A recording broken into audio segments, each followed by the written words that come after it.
Эй, привет, друзья! Это вторая часть путешествия на север за полярный круг. Мы уже были в Мурманске, смотрите первую часть видео, а сейчас мы едем в еще один северный город в Мурманской области, который называется Кировск. Город Кировск расположен в очень уютном месте. Его окружают горы Хибины. Хибины – это старые и не очень высокие горы, но все-таки Кировск известен своим горнолыжным курортом и другими достопримечательностями. Давайте посмотрим, что есть в Кировске. Привет! Извините за мой цвет лица, то синий, то красный. Сейчас я нахожусь в снежной деревне. Это такое место, наверное, для туристов, которое сделано под снегом с помощью туннелей, и внутри этих туннелей большую часть года собраны такие инсталляции, которые делают художники и скульпторы. Они делают это изо льда и снега. Каждый зал имеет какую-то мысль, в каждом зале собраны какие-то интересные скульптуры. Эта выставка работает до 1 мая, потому что мы находимся за полярным кругом, и здесь снег лежит очень долго. Это зал, который рассказывает про детские сны. Все сделано из льда. А это персонажи детских мультиков. Это такой известный детский персонаж, его зовут Хрюша. Его вы можете увидеть в передаче «Спокойной ночи, малыши». Говорят, что этот зал вдохновлен картинами Франциско Гойи. Похоже? Все залы имеют какую-то отдельную тематику, но общая идея снежной деревни в этом году – это сновидение.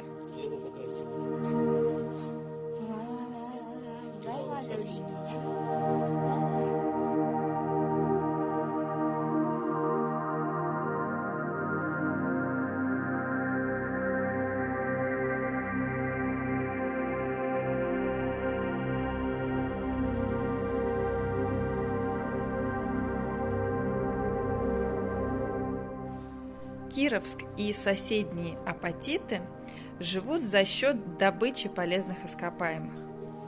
Главная компания, или это называется градообразующее предприятие, то есть предприятие, которое дает рабочие места всему городу, называется Фосагро. Это компания, которая занимается добычей полезных ископаемых и изготовлением минеральных удобрений. Именно она благоустраивает город, именно она сделала горнолыжный курорт, построила ресторан и делает много полезного для города. Фосагро сделала музей, в котором собрана коллекция минералов.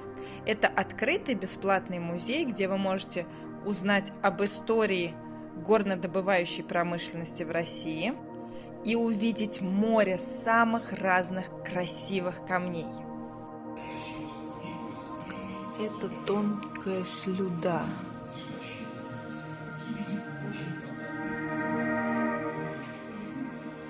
Слюды из Карелии. Смотрите, какая она тонкая, прозрачная. Раньше из нее делали окна вместо стекла.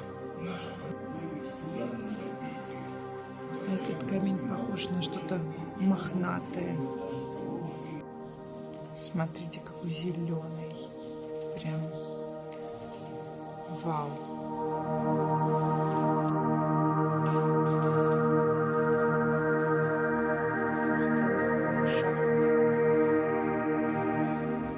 Классно, что здесь можно посмотреть реальную работу шахты в данный момент.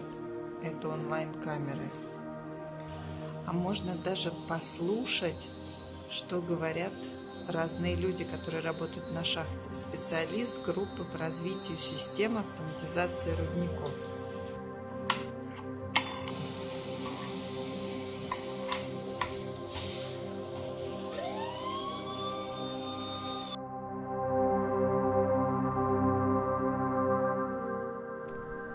После заснеженной деревне вечером мы поехали в еще одно необычное место.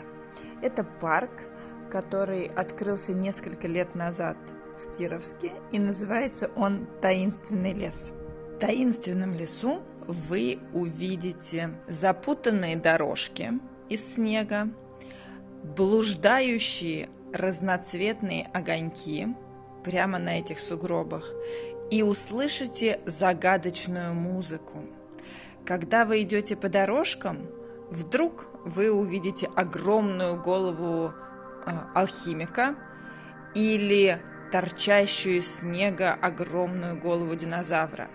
А с другой стороны вы встретите инопланетян или найдете какое-то странное большое яйцо.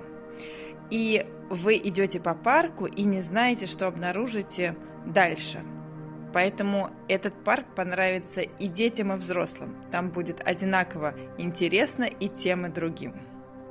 В таинственном лесу можно приятно попить чаю с видом на город Кировск и скатиться с большой горки на ватрушке.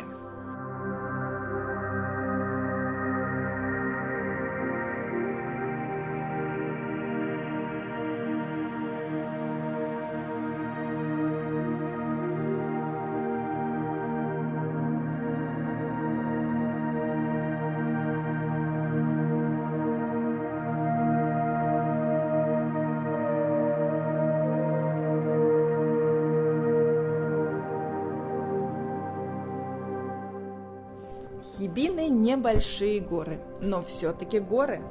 И поэтому в Кировске работает горнолыжный курорт Big Wood. В нем много трасс, от простых учебных до самых сложных черных трасс. Много подъемников. Здесь будет интересно и новичкам, и настоящим профессионалам горных лыж. А самое классное в этом курорте то, что он работает до 1 июня. То есть, представьте, еще в мае вы можете приехать и покататься на горных лыжах или сноуборде по настоящему снегу.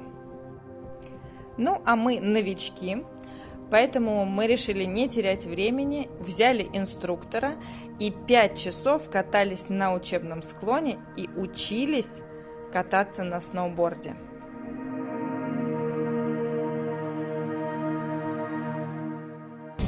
Мы приехали в ресторан на Ратраке.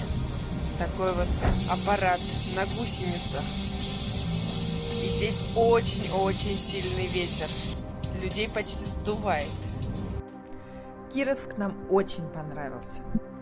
Завершить свое путешествие в Кировске мы решили походом в ресторан в горнолыжном комплексе, который расположен на горе.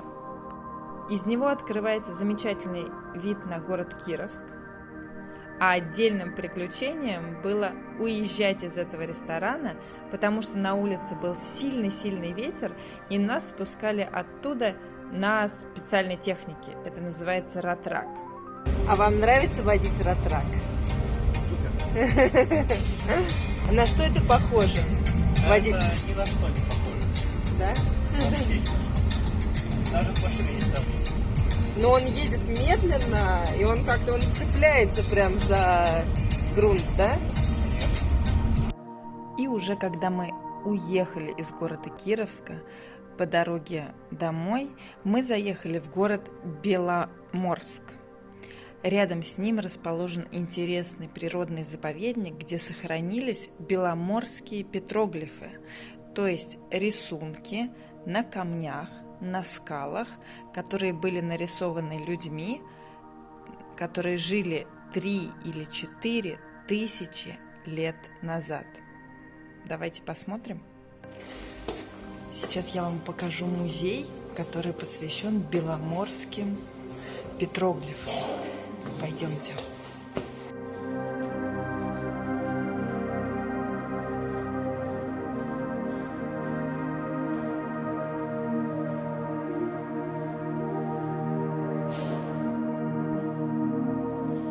Охота на птиц, на зверей, на медведя.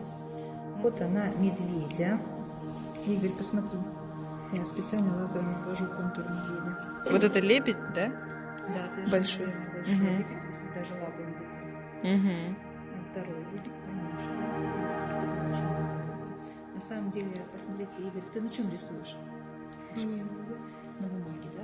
А какой у тебя рельеф бумаги? Ровный, неровный? Смотри, вот и в то время люди старались выбирать именно вот такие скалы более ровные, да, на которых можно было изображение наносить. То есть это было бы как бы святилище музея, в который сюда приходили. Ну что, я надеюсь, вам понравилось наше путешествие. И вы знаете, что если все благополучно в геополитике, то вы можете прилететь в город Кировск или в город Мурманск и погулять по ним самостоятельно. Путешествуйте, учите русский язык вместе с MyRusski и открывайте для себя новые места в России.